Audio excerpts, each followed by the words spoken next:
Arrow Season 2, Episode 21, City of Blood.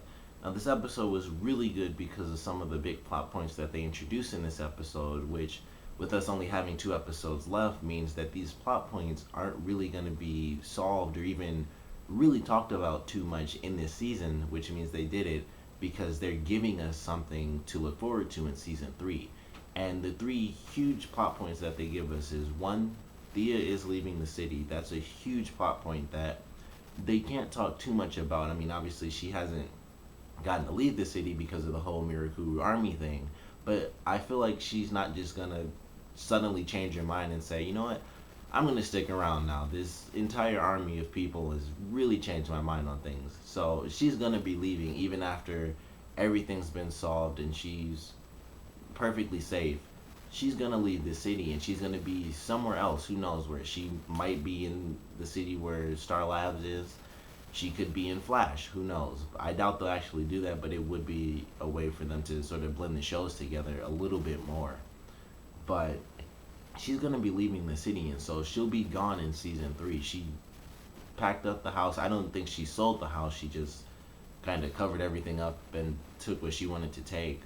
But either she sold the house or she just kind of left it. And she, of course, lost the club because I believe her name is Miss Rochev. She came up to her and said, "You have to leave. You have to vacate these premises." So she doesn't have the club. She has no place to work. She has a home that's empty. She lost her mother. She lost her father years ago. And the only person she has left is Oliver, who is Arrow. So he's a fairly distant brother to her. And she just has to leave and go somewhere new and have a better life than she has right now because of all the lies and death that is surrounding her right now. So Thea will be gone in season three, and I'm sure she'll still be a recurring character because she's Thea. There's no way they're just gonna write her out of this show, but she won't be in it nearly as much if she's in another city, unless Oliver just picks up and moves somewhere else too. But that is one of the huge plot points. The second one, it's a little bit smaller, but it's just a cool change of pace, and that is with Verdant being taken over by Queen Consolidated, which is sadly no longer run by any of the Queen family. Oliver's gonna have to take his lair and move it somewhere else. And in this episode, before they even mention the fact that, or I think it's after they show that Thea's gonna have to pack up Verdant, they show that Oliver actually does have a second layer, and he uses it as a place, or he initially was going to use it as a place for backup. If the first layer was compromised, we come here. And now that Verdant is being taken over, and his layer's definitely been compromised anyway because Slade was in there during one of the episodes, he's not gonna have a choice but to pack up and move to this new layer. And it should be interesting to see how they use this space because it seemed much smaller than the space they have now. I mean, it's not a huge open area, but at the same time, they don't really use up a ton of space anyway. They have their computers, they have their table, big glass case, and that's really about it. Couple of computers, couple of desks, nothing super special. It's just where they put all the stuff for the club, and that's why it's a giant open area because it used to be an old warehouse. And this area seems much, much smaller. I do believe when Felicity and Diggle actually went to the place, though, they actually went down some stairs. So it could be a huge building. He could own the entire building, or it could just be a couple of floors or something, but it could actually be far beyond what they have now, which is just sort of the basement location in Verdant. It could be an entire building or a couple of levels within a building. So it'll be interesting to see their new base of operations starting in the next season because they will have to move out because I'm sure there's no way they can just solve all their problems by defeating Slade and Roshev and then it's just like surprise I suddenly own my company again. I don't think it's gonna be that simple. So they're gonna be moving to a new base of operations and that's something that although it's not a huge plot point, it is actually fairly important because it'll show a bit of a dynamic between what the characters are used to and what they're gonna have to get accustomed to in the future. The third plot point is, of course, Laurel finally telling Oliver that she knows his secret and reaching out to the team. And that's not going to be explored. Like I said, none of these are really going to be explored this season because there are only two episodes left. but it's gonna come back in the future. She won't do too much outside of having her little moments here and there and saying certain dialogue, like in this episode where she saves Oliver even though he said he wanted her to stay away and be safe. There's gonna be little things like that in these next couple of episodes, I'm sure, but it's gonna be a huge thing in the next season, and she will possibly even talk to her father and be able to tell him like, hey, I figured out that Sarah was Black Canary, and they'll be able to talk, and maybe her father will even find out that Oliver is Green Arrow in some weird, crazy, stressed out moment. Someone will tell his secret to him, and he'll be a part of the team too, even more so than he is now. But that'll definitely be coming back in season 3, and I don't know if it'll put them back into the whole love triangle thing, or it won't be much of a triangle because honestly his friend's dead, so not a triangle anymore. But I don't know if they'll fall for each other or if they're good as friends, which I hope they are, because I think her character has kind of gone through the motions and she's in a very stable position. So I hope they do just keep them as friends and they don't just go back to being together anymore.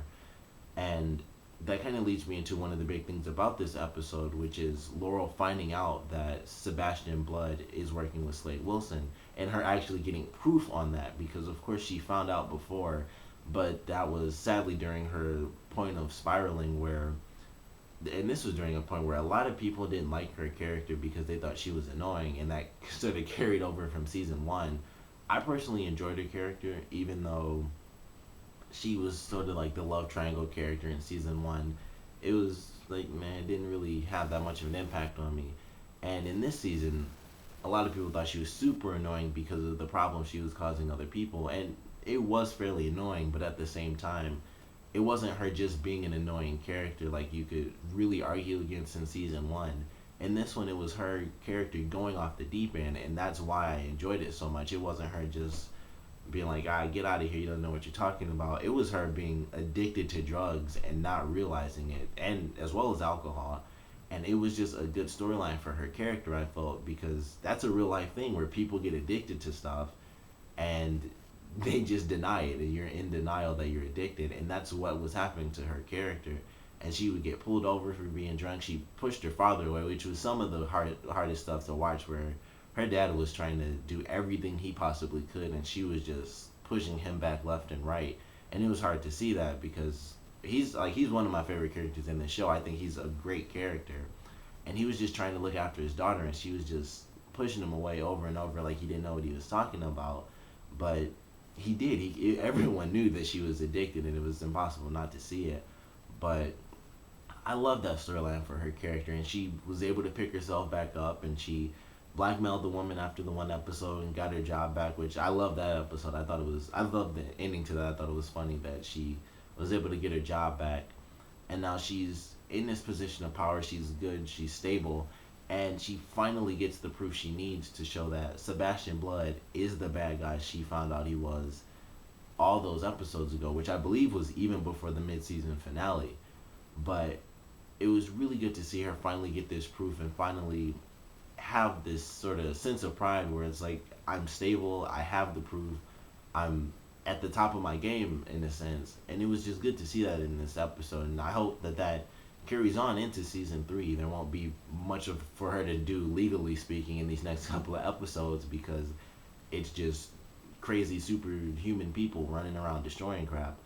But in season 3, I think it'll really be good to see her character sort of reach this new point of just it being in power and having a sense of pride that she has control over her demons, and she's able to do her job in a way that she's always wanted to do it, and she's good at her job. And she, finally got the proof, and she told Oliver. And I love this scene when Oliver does find out, and he's surprised that it was Sebastian the entire time, and he was just like, this guy's been in my face all this time, and I just didn't realize it. And then he goes to Sebastian Blood, and Sebastian Blood, after finding out that Oliver is Arrow, he has almost the exact same reaction where it's like, I should have known because you've been in my face this whole time.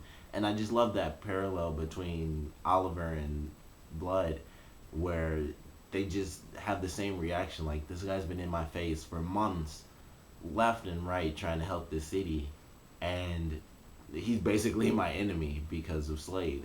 So I just love that scene. And when Oliver, of course, was gonna try to kill him in the middle of the restaurant, I love that scene too. And he was just gonna kind of snap on him. And of course, when Sebastian asked him, "Are you really gonna stab me in a restaurant full of people?" I would have loved if he was just like yes and just like jumped and stabbed the guy, but that wouldn't exactly make too much sense. And also, he's trying not to kill a bunch of people, but he's gonna have to kill somebody because he had to kill the Mirakuru army in this episode, but it's obviously not gonna work out too well, and it already hasn't. But he's probably gonna have to actually kill Slade. So we're gonna have to wait and see in these next two episodes. But it should definitely be really interesting. And one of the other things that took place was Diggle having to go up against Miss Roshev when she finds him when he's planting the bombs and she kicks him. And so they're gonna have a cool fight. I'm really curious to see how Diggle gets out of this fight with her obviously having super strength and I would assume enhanced abilities and everything like that. And she has like the two swords that Slade had when he was on the island. So I really like that. And she has obviously a much sleeker costume than all the big, just superhuman guys. But I hate her mask because it just kind of looks dumb to me having that big cut where her mouth is. And I also like the top part of it kind of looks like the forehead extends a lot. And it just, I don't like it as much. I wish she just had a full version of the normal mask, but it was just skinnier. It wasn't like the metal version. If she had more of, if it was in the style of the old costume that was on the island, where it just fits to your face like a regular mask, I would have enjoyed that a lot more for her character because I think it fits her sleek look, as opposed to all these just big buff guys who just get like the typical sort of. It almost looks like if you were doing paintball or something. It's kind of like that type of mask. And she does have the skinnier version, but it has that big hole where her nose and mouth is. I just think it looks kind of dumb, and I wish it just went completely over her face because it would just look cooler to me. But regardless of that, she's going to be a pretty good character as far as the fights go. We've seen her fight a little bit with Oliver, and she's obviously a skinnier woman, so she's going to be nimble and flexible and able to jump around Diggle and stuff. She's going to be the speed to his strength. So it'll be cool to see that fight actually take place and to see Diggle actually get out of it alive. So that should be really cool to see. And also, the flashbacks in this episode, they didn't seem like they had too much of a purpose that centered around the main story or really connected too much to the main story outside of one of the lines where Oliver's going to sacrifice himself. And I guess that was really the big connection, is that in the past section there was a character who was given radiation poisoning by Ivo because Ivo was going to see if the mirakuru could cure cancer. So his whole thing was, we're trapped in the submarine, or the submarine's stuck, so we have to use a torpedo to get ourselves out, but this is sort of a kamikaze torpedo, so someone has to be inside of it in order to control it. And this guy's sacrificing himself, and that was the whole point of the flashbacks, was him sacrificing himself. And he gives the line that Ivo says, where being a hero is sacrificing yourself so that others can live. And Oliver uses that line, and it was interesting to know that the person it originally came from was Ivo, and it wasn't actually the character sacrificing himself. It was actually the bad guy who was just killing people off on this island. So it was interesting that even though it came from that really bad person, Oliver still took that with him. Just like the guy who sacrificed himself did, these are two good people who took that lesson from a bad person and decided, I'm going to sacrifice myself and try to do what I can and give myself up to help these other people so that they can move on with their lives and do something more than fear. So it was interesting to know that Ivo was the one who created that line, but I guess that was really the big parallel, and it was in bits and pieces, and the way it ended had me very curious as to what went down after they got the submarine free, because when Oliver was calling for Sarah, the way she responded made it seem like something was wrong. So she's on the island, she's outside of the submarine, and she's either seeing something or she's already been captured, but it seemed like she was kind of running, or she was seeing something like Slade was coming in with his people to the submarine or something like that. But it was real quick, and they didn't have Oliver respond in the flashback. and then it went to the present. So it has me, excuse me, has me very curious as to what's gonna happen next during the flashback scenes, and how the flashbacks are gonna end with the season finale. Because of course the flashbacks end just as amazingly as the present stuff does, and sometimes the flashback is actually better. Typically, the flashback stuff is a lot better, but since Slade has actually been introduced in the present, it's just been back and forth almost equal, where you have no idea what's going to happen. And even though we know, obviously, we've gotten quite a few answers where obviously Sarah survives, Oliver and Slade also survive. Slade could have been cured, but he wasn't. So I'm really excited to see that fight actually take place. We know that the boat never left the actual island because it's in the season premiere of this season, and that boat is still on the island. So they never fixed the engine or anything like that. But somehow Oliver escaped the island. And he also mentioned, and I believe this was actually in season one, that he wasn't on the island the entire time when he was missing. So I think that this season finale will wrap up with him taking care of Slade's army and all that in the present, as well as taking care of Slade himself in the past.